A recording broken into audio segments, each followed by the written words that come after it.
Welcome to another great episode. I am excited to be here with Michael.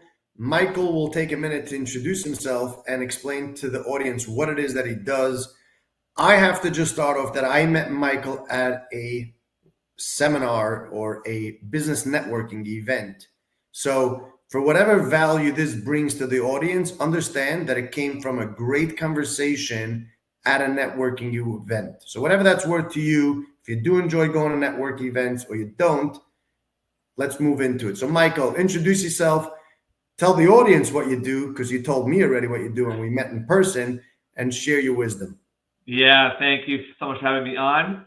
We actually met at a TriWorks event at back in December, and I really appreciated the conversation we had. There's a lot of overlap or a lot of collaboration that we actually work in many of the similar concepts. So I go into companies and I train their employees in soft skills. Every single company is made up of people, and people are complicated. Whether it's communication, whether it's management, whether it's ownership, holding people accountable, people are not machines.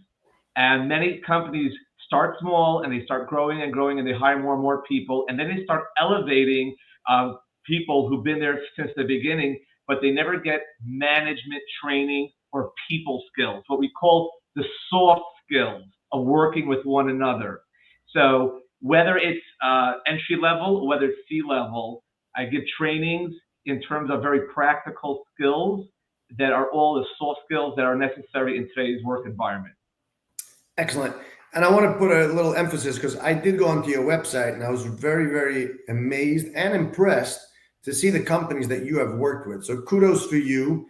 And what I took away from that is that I was impressed to see that those companies really cared about bringing in the education and knowledge and teachings around your work.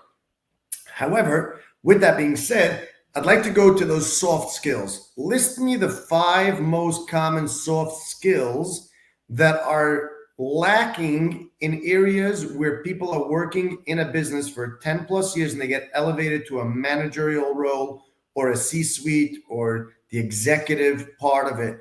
From your experience, what are maybe if it's not 5, the top 2 where people need your attention? A great question. Since the focus of your podcast is to be positive and empowering, so I'm going to focus on what are the most essential skills necessary as opposed to what is most lacking. Okay. Number one, by far, is effective communication. And what I find is not everything that was said was heard, and not everything that was heard was said. And the gap between my mouth and your ears is the gap where so much misunderstanding falls through. And that affects productivity, that affects profitability, that affects company morale. And what you said before, it's not necessarily just in terms of companies that, appreciate in the training. This has a bottom line effect, and we see this over and over again. It costs money to onboard a new employee, and employees that are not necessarily bringing their full max to the job, that costs the company. So effective communication is number one. The second one I would say is the ability to have what we call healthy conflict, and this is especially true in a firm environment because it's when it's very corporate. So I only see you during work, and then we leave. So I'm a manager, or you're doing something, you're dropping the ball, it's easier to hold someone accountable. But there's family connections, friends. Many times, I just had a training today where a manager has an employee who not only does she know her from before, but she's the one who helped her get her job, and now she has to hold her accountable. So having healthy conflict, assertive communication is a big struggle that is a very necessary skill to have, and management skills. Let's give an example. You have an accountant. He's a great accountant, very knowledgeable, been here for 10 years, and now we're going to make you a manager because you're such a good accountant. But that person may not know the first thing about managing people. How do people work? How do people need to be communicated with? and stuff like that. So I would certainly say those are the top three things that that are necessary to be an effective manager. Excellent. And I want to touch on 2 points that you just brought out because, yes, my audience majority is the ultra Orthodox from community. So I want to address it to them and whoever's listening, it's valuable to everybody. I recognize that your firm, I'm not sure if it's your wife or someone else that's a partner with you, and she will address the female energy, I'll call it, and you address and primarily work with the male energy. Tell me how you identified that specific model is more productive for your clients. Very interesting.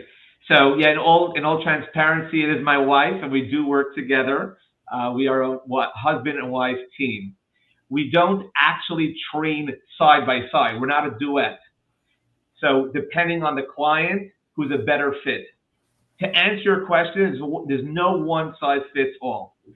We've had companies that specifically only want a woman to do it for the females and a male to do the men. No question about it. But we've also had the exact opposite where I'm training a group, a very Hasidic group of women, and they specifically only wanted a man because in their culture, the women will listen and take it more seriously if it comes from a man as opposed to from a woman. Very interesting. So that's not our model. Our model is depending on our availability and depending on the topics that they want to cover and depending on what's better fit. We typically try to give the client the choice. Each of us have done, like my wife has done an only males class. I've done many only female class. We've done many mixed classes as well. So there's no one size fits all. Okay, that is awesome. I think that's unique. So kudos to you for having the build out of your firm with your wife, and being that you have that, you have the ability to service your clients, what we would call it, where they're at. So really understand their need and their culture and their style and their speed. And I think that's where sales sometimes comes in, that people think they just need the product, so they'll buy it from me. But your style, your culture, don't align. Your product is very much needed, but it's just not the right fit. So figure out, maybe give it to a different salesperson, give it to inside sales, understand how to make that match. I love the fact that you recognize that and you grew on it. So I want to go to the healthy conflict because, like you said, many of the disciplines, the tools, the concepts that are in EOS come from areas where professionals like you spend all their time, where we just touch a very high level of it. So for us, we touch on it from the 5 dysfunctions of a team from Pat Lencioni in regards to his 5 levels, which is trust.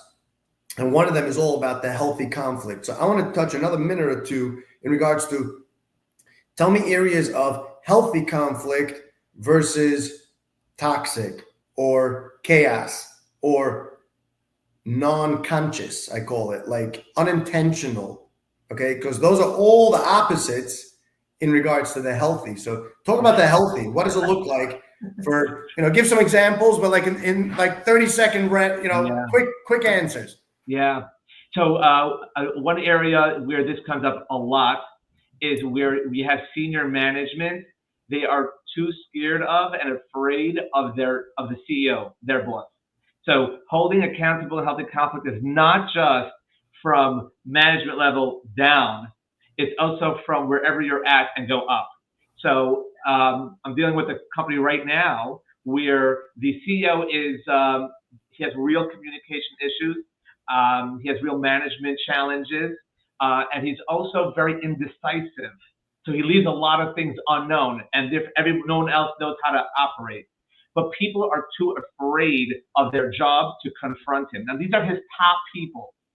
So what happens is most people go either of 2 extremes. They go to what I call fake peace. They get disengaged. So they clam up, they nod their heads, they smile, and then they rip their hair out because they're so frustrated afterwards because they're too afraid. And then you have the other extreme, which is when people get aggressive. and that's much more destructive. So what we try to teach our trainees is healthy conflict means being honest without sugarcoating it, but in an assertive and respectful way.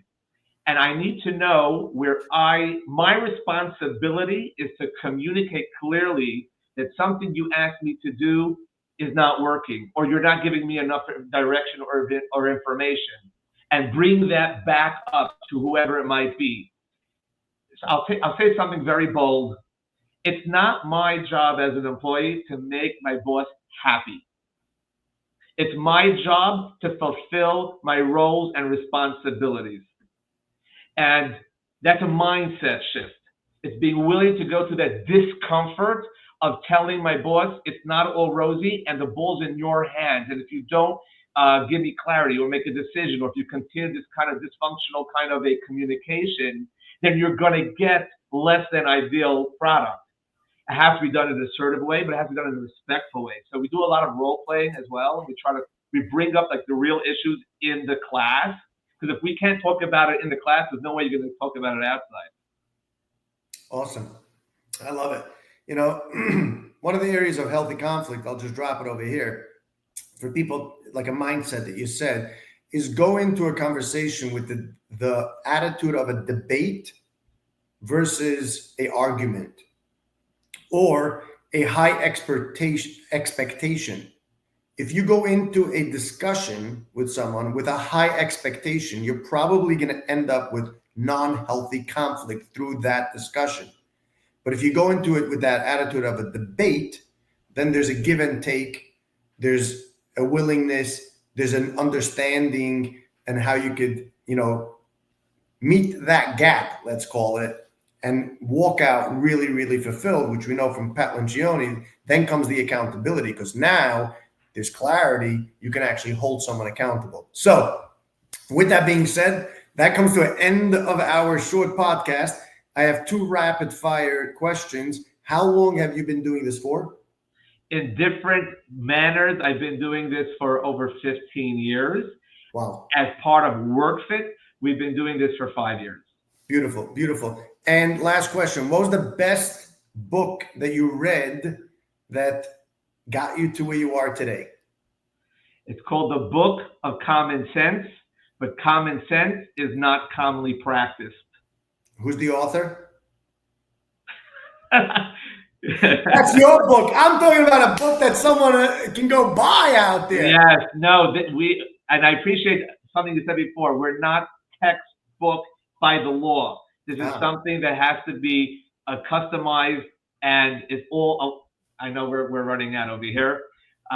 We can pick up a different time, but thank you for the opportunity. Thank you. All the best. For those that want to reach out to Michael, he's on LinkedIn. You could private message him. For all of you that would like to be a guest, please message me right here, and it'll be an honor to bring you on. Thank you, Michael. Wishing you all the best. Have a wonderful day. Be well.